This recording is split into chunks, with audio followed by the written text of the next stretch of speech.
गोवर्धन पूजा की कथा। गोवर्धन पूजा में गोधन यानी गायों की पूजा की जाती है। शास्त्रों में बताया गया है कि गाय उसी प्रकार पवित्र होती है जैसे नदिया में गंगा। गाय को देवी लक्ष्मी का स्वरूप भी कहा गया है। देवी लक्ष्मी जिस प्रकार सुख समृद्धि प्रदान करती है, उसी प्रकार गौ माता भी अपने दूध से स्वास्थ्य रूपी धन प्रदान करती है। इनका बछड़ा खेतों में अनाज उगाता है। इस तरह गौ संपूर्ण मानव जाति के लिए पूजनीय और उदाहरणीय है। गौ के प्रति श्रद्धा प्रकट करने के लिए ही कार्तिक शुक्ल पक्ष प्रतिपदा के दिन गोवर्धन की पूजा की जाती है और इसके प्रतीक के रूप में गाय की पूजा की जाती है। इस दिन गोवर्धन पर्वत की पूजा का भी विधान है। देश विदेश से लोग इस दिन गोवर्धन पर्वत की पूजा के लिए आते हैं। गोवर्धन पूजा के संबंध में एक लोक गाथा प्रचलित है। कथा ये है कि देवराज इंद्र को अभिमान हो गया था। इंद्र का अभिमान चूर करने हेतु भगवान श्री कृष्ण, जो स्वयं लीलाधारी श्री हरि विष्णु के अवतार है, उन्होंने एक लीला रची। प्रभु की इस लीला में यूं हुआ कि एक दिन उन्होंने देखा कि सभी ब्रिजवासी उत्तम पकवान बना रहे हैं और किसी पूजा की तैयारी में जुटे हैं। श्री कृष्ण ने बड़े भोलेपन से मैया यशोदा से प्रश्न किया, मैया, ये आप लोग किन की पूजा की तैयारी कर रहे हैं? कृष्ण की बातें सुनकर मैया बोली, लल्ला, हम देवराज इंद्र की पूजा के लिए अन्नकूट की तैयारी कर रहे हैं। मैया के ऐसा कहने पर श्री कृष्ण बोले, मैया, हम इंद्र की पूजा क्यों करते हैं? मैया ने कहा, वह वर्षा करते हैं जिससे अन्न की पैदावार होती है, उनसे हमारी गायों को चारा मिलता है। भगवान श्री कृष्ण बोले, हमें तो गोवर्धन पर्वत की पूजा करनी चाहिए क्योंकि हमारे गाय वही चरती है। इस दृष्टि से गोवर्धन पर्वत ही पूजनीय है और इंद्र तो कभी दर्शन भी नहीं देते। वो पूजा न करने पर क्रोधित भी होते हैं। अतः ऐसे अहंकारी की पूजा नहीं करनी चाहिए। लीलाधारी की लीला और माया से सभी ने इंद्र के बदले गोवर्धन पर्वत की पूजा की। देवेंद्र ने इसे अपना अपमान समझा और मूसलाधार वर्षा शुरू कर दी। प्रलय के समान वर्षा देखकर सभी ब्रिजवासी भगवान कृष्ण को कोसने लगे कि सब इनका कहना मानने से ही हुआ है। अब मुरलीधर ने मुरली कमर में डाली और अपना कनिष्ठा उंगली पर पूरा गोवर्धन पर्वत उठा लिया और सभी ब्रिजवासियों को उसमें अपने गाय और बछड़े समेत शरण लेने के लिए बुलाया। इंद्र कृष्ण की यह लीला देखकर और क्रोधित हुए। फलतः वर्षा और तेज हो गई। इंद्र का मान मर्दन के लिए तब श्री कृष्ण ने सुदर्शन चक्र से कहा कि आप पर्वत पर रहकर वर्षा की गति को नियंत्रित करें और शेष नाग से कहा, आप मेर बनाकर पानी को पर्वत की ओर आने से रोके। इंद्र लगातार 7 दिन तक मूसलाधार वर्षा करते रहे। तब उन्हें एहसास हुआ कि उनका मुकाबला करने वाला कोई आम मनुष्य नहीं हो सकता। अतः वे ब्रह्मा जी के पास पहुँचे और सब वृत्तांत कह सुनाया। ब्रह्मा जी ने इंद्र से कहा कि आप जिस कृष्ण की बात कर रहे हैं वह भगवान विष्णु के साक्षात अंश है और पूर्ण पुरुषोत्तम नारायण है। ब्रह्मा जी के मुख से यह सुनकर इंद्र अत्यंत लज्जित हुए और श्री कृष्ण से कहा कि प्रभु, मैं आपको पहचान न सका, इसलिए अहंकारवश भूल कर बैठा। आप दयालु है और कृपालु भी है, इसलिए मेरी भूल क्षमा करे। इसके पश्चात देवराज इंद्र ने मुरलीधर की पूजा कर उन्हें भोग लगाया। प्रेम से बोलिए जय श्री कृष्ण, राधे राधे। इस पौराणिक घटना के बाद से ही गोवर्धन पूजा की जाने लगी। ब्रिजवासी इस दिन गोवर्धन पर्वत की पूजा करते हैं। गाय बैल को इस दिन स्नान कराकर उन्हें रंग लगाया जाता है व उनके गले में नई रस्सी डाली जाती है। गाय और बैलों को गुड़ और चावल मिलाकर खिलाया जाता है। कृष्ण भगवान की कथा। वज्रधाम में एक सुखिया नाम की मालिनी आती थी। वह फल फूल और सब्जी बेचकर अपना गुजारा किया करती थी। ब्रज में सुखिया जब गोपियों से मिलती तो वो उसे नंद लाला के बारे में बताती थी।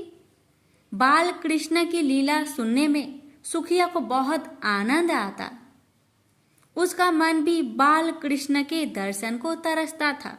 सुखिया श्री कृष्ण को देखने के लिए घंटों तक नंद बाबा के महल के सामने खड़ी रहती थी, लेकिन उसे श्री कृष्ण के कभी दर्शन नहीं होते।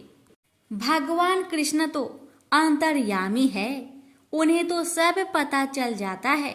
जब उन्हें पता चला कि सुखिया उनकी परम भक्त है तो उन्होंने सुखिया को दर्शन देने का निर्णय लिया। अगले दिन सुखिया ने नंद महल के सामने आवाज दी, फल ले लो फल। सुखिया की आवाज सुनकर श्री कृष्ण दौड़ चले आए। नंद लाल को अपने सामने देखकर सुखिया की खुशी का ठिकाना न रहा। सुखिया ने नन्हे कृष्ण को बहुत से फल दे दिए। फल की कीमत चुकाने के लिए श्री कृष्ण बार बार महल के अंदर जाते और मुट्ठी में अनाज लाने की कोशिश करते, लेकिन सारा अनाज रास्ते में ही बिखर जाता था। सुखिया को भगवान कृष्ण 2-4 दाने ही दे पाए। सुखिया के मन में इस बात का कोई मलाल न था। वह तो बहुत खुशी थी कि आज उसने अपने हाथों से भगवान को फल दिए और उन्होंने वो फल खाए। सुखिया मुस्कुराती हुई अपने घर पहुंची। उसकी फल की टोकरी खाली थी क्योंकि वो सारे फल श्री कृष्ण को दे आई थी। घर जाकर उसने टोकरी अपने सिर से उतारी तो पाया कि उसकी टोकरी हीरे जवाहरात से भरी हुई है। सुखिया समझ गई कि यह भगवान की लीला है। उसने मन ही मन बाल गोपाल को धन्यवाद दिया। इस तरह श्री कृष्ण ने अपनी परम भक्त सुखिया का उद्धार किया। प्रेम से बोलिए कृष्ण भगवान जी की जय हो। एक बार 3 साधु थे जो बरसाना की ओर जा रहे थे। उनमें से एक साधु जो वृद्ध था वह कहने लगा कि मैं अब यमुना के किनारे आसन लगाकर रहूंगा। तुम दोनों जवान हो इसलिए तुम आगे चले जाओ। जब दोनों युवा साधु चलते चलते बरसाना के निकट पहुँचे तो कहने लगे कि अब तो हम श्री जी के गांव में पहुँच ही जाएंगे। एक तरह से हम राधा रानी के मेहमान हुए हैं, इसलिए हम बरसाना में भिक्षा नहीं मांगेंगे। राधा रानी के मंदिर में आरती के समय जो प्रसाद मिलेगा वही खा लिया करेंगे, और अगर कोई भोजन करवा देगा तो कर लेंगे, अन्यथा किसी से मांगेंगे नहीं। दोनों साधुओं ने मजाकिया लहज में ऐसा कह दिया। मंदिर में पहुंचकर राधा रानी के दर्शन किए, मंदिर में आरती देखी और उत्सव का आनंद लिया। दोनों ने सोचा कि राधा रानी के मेहमान हैं, इसलिए भिक्षा तो नहीं मांगेंगे, इसलिए बिना भोजन के ही सो गए। उसी रात्रि को राधा रानी ने स्वप्न में मंदिर के पुजारी जी को जगाया और कहने लगी कि मेहमान भूखे हैं और आप चैन से सो रहे हैं। पुजारी जी आश्चर्य से कहने लगे कि मेहमान कहाँ हैं? तो राधा रानी कहने लगे कि 2 साधु हैं जो बिना भोजन के ही सोए हैं। पुजारी जी जल्दी से उठे और साधुओं को ढूंढकर उन्हें जगाया। वह पूछने लगे कि आप श्री राधा रानी के मेहमान हैं? आप जल्दी से उठो और बैठो, मैं आपके लिए भोजन प्रसाद का प्रबंध करता हूँ। पुजारी जी मंदिर में जो भी उत्सव का भोज प्रसाद बचा था, लड्डू, खीर, रसगुल्ले और जो भी भोग प्रसाद बचा था, जल्दी से दोनों को परोस दिए। साधु ने मन ही मन सोच रहे थे कि हमने तो मजाक में कह दिया था कि हम राधा रानी के मेहमान हैं। राधा रानी तो सचमुच हम पर कृपा कर दी। भरपेट भोजन कर दोनों साधु राधा रानी का ध्यान करके सो गए। तभी दोनों साधुओं को एक ही समय एक ही जैसा सपना आया। दोनों के सपने में राधा रानी आई और पूछने लगी कि भोजन करके आपको तृप्ति हुई? दोनों साधुओं ने हाँ में भर दी। राधा रानी मुस्कुराते हुए कहने लगी, पुजारी जी ने तुम दोनों को भोजन तो करवा दिया, लेकिन पान के बीरे का प्रसाद देना ही भूल गए। राधा रानी ने दोनों के सिरहाने पान का बीरा रख दिया।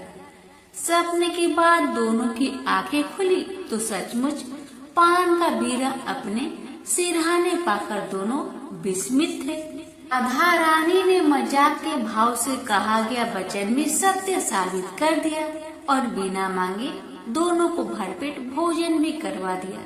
हे राधा रानी, जैसे आपने दोनों संतों पर अपनी कृपा करी, वैसे आपकी कथा कहने वाले, सुनने वाले, पुकार भरने वाले सभी की परिवार पर, सब पर अपनी कृपा सदा बनाए रखना।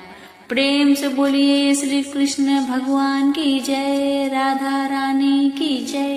एक बार एक सेठ जी किसी काम से बरसाना गए। उनका एक नियम था, वह प्रतिदिन स्वयं भोजन करने से पहले एक संत जी को भोजन करवाते थे।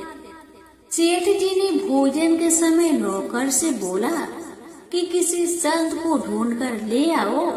राधा रानी की कृपा से नौकर को कोई भी संत नहीं मिला, क्योंकि उस दिन सभी संत किसी भंडारे में चले गए थे। नौकर को राधा रानी के मंदिर के बाहर एक पागल व्यक्ति मिला। नौकर मन में विचार करने लगा कि अगर सेठ को संत नहीं मिला भोजन करवाने के लिए, तो वह हमें भी भोजन नहीं करने देगा। इसलिए वह पागल व्यक्ति को बाजार ले गया। नौकर ने पागल को लाल कपड़े खरीद कर दिए और गले में माला पहना दी और माथे पर तिलक लगा दिया। वह कहने लगा कि मैं सेठ को बोल दूंगा कि तुम संत हो। सेठ तुम्हें भरपेट भोजन करवाएंगे और अच्छी दान दक्षिणा भी देंगे। तुम कुछ मत बोलना, मैं कह दूंगा कि यह मौनी बाबा है। और उस पागल व्यक्ति को सेठ के पास ले गया।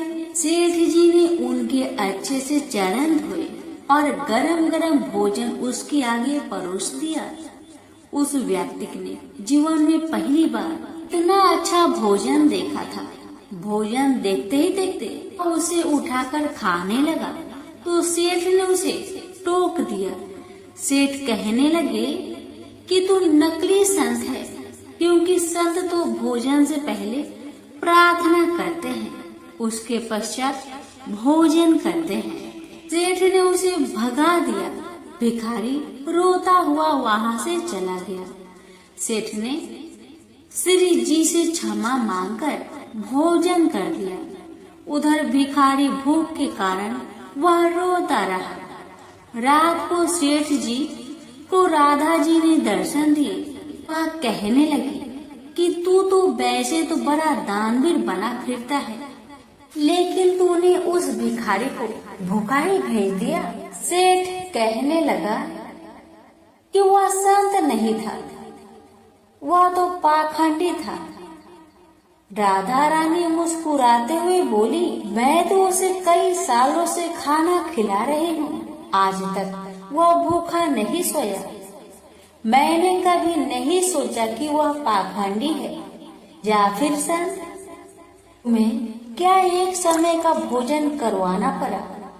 तुम उसका सत्वत ढूंढने लगे, जबकि मैं तो उसे बिना किसी भेदभाव के वर्षों से भोजन करवा रही हूँ। राधा रानी की बातें सुनकर सेठ जी को अपनी गलती का एहसास हुआ। उन्होंने राधा रानी से हाथ जोड़कर क्षमा मांगी। राधा रानी ने भी सेठ जी को क्षमा कर दिया। प्रेम से बोलिए श्री कृष्ण भगवान की जय, राधा रानी की जय।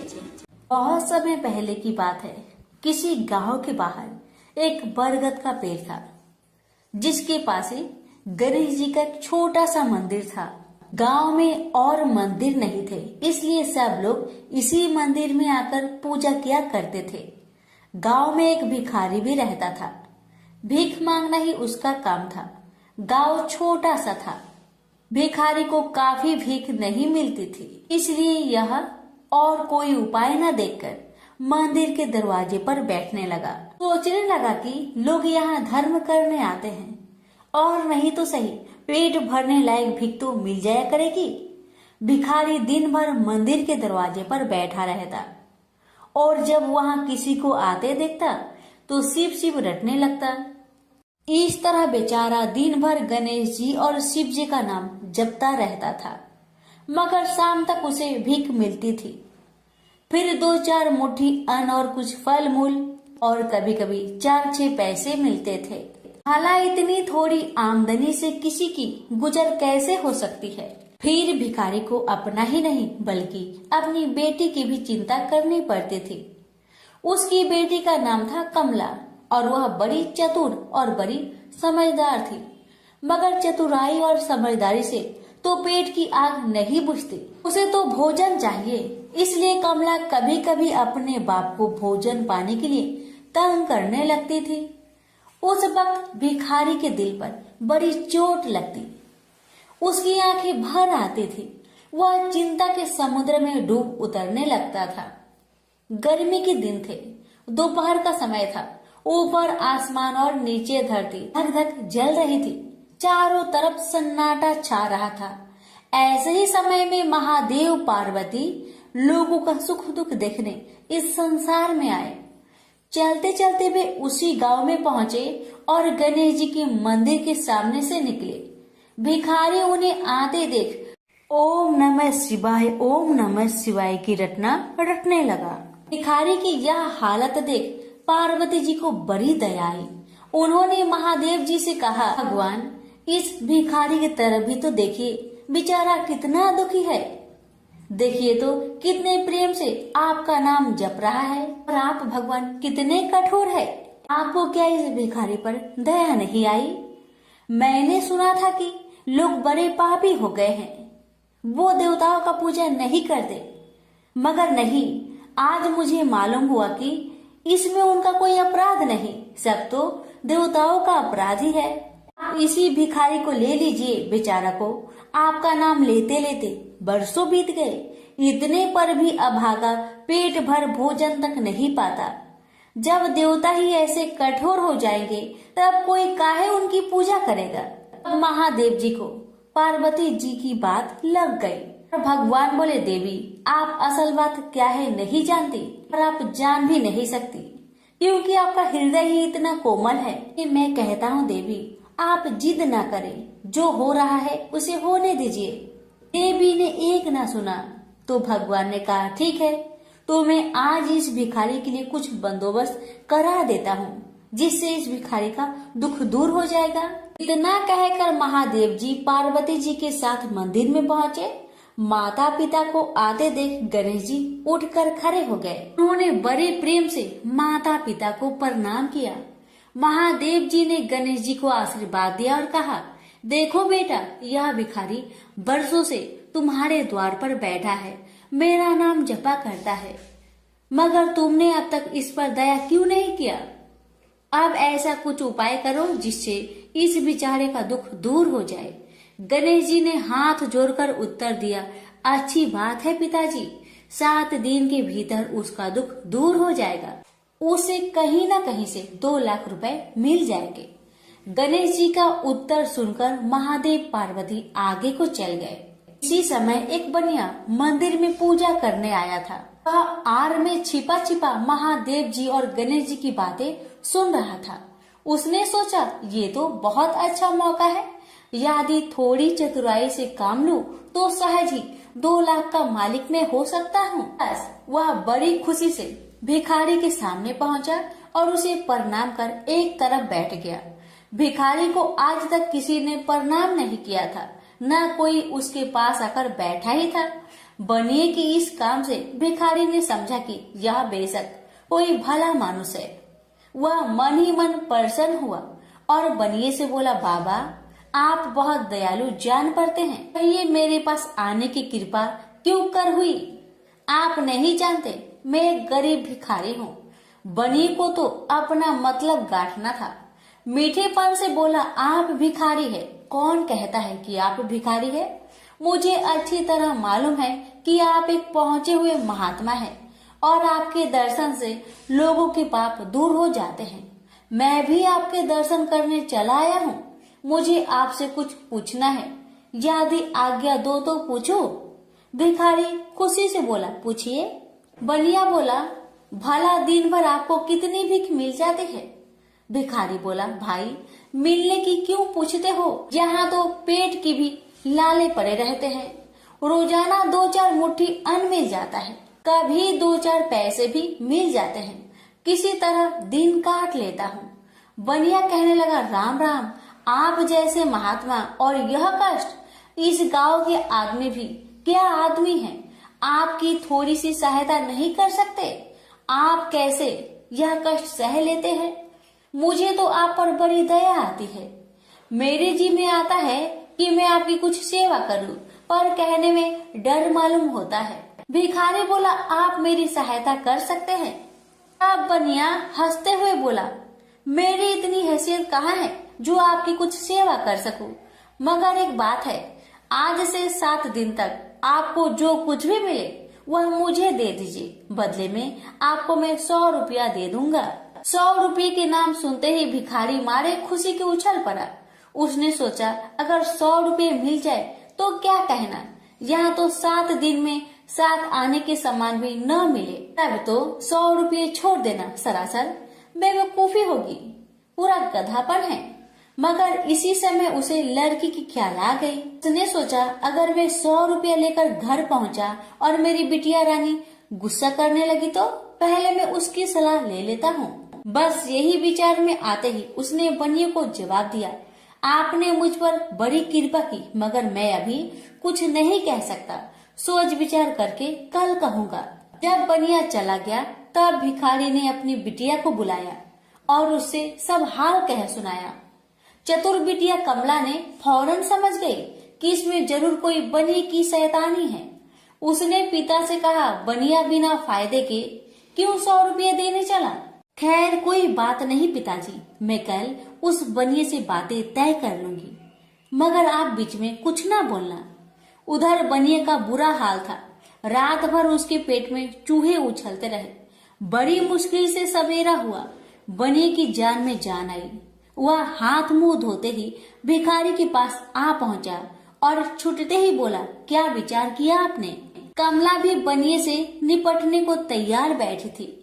बनिए की बात सुनते ही उसने जवाब दिया, सेठ जी, हम लोगों ने विचार किया, भला 100 रुपये में क्या होता है, इतना सस्ता सौदा होना मुश्किल है, माफ कीजिए। कमला का उत्तर सुनते ही बनिए पर मानो बिजली गिर पड़ी। और लाख रुपए के लालच छोड़ना भी कठिन था। वह 200 रुपए देने को राजी हो गया। अब तो कमला का संदेह और भी पक्की हो गया।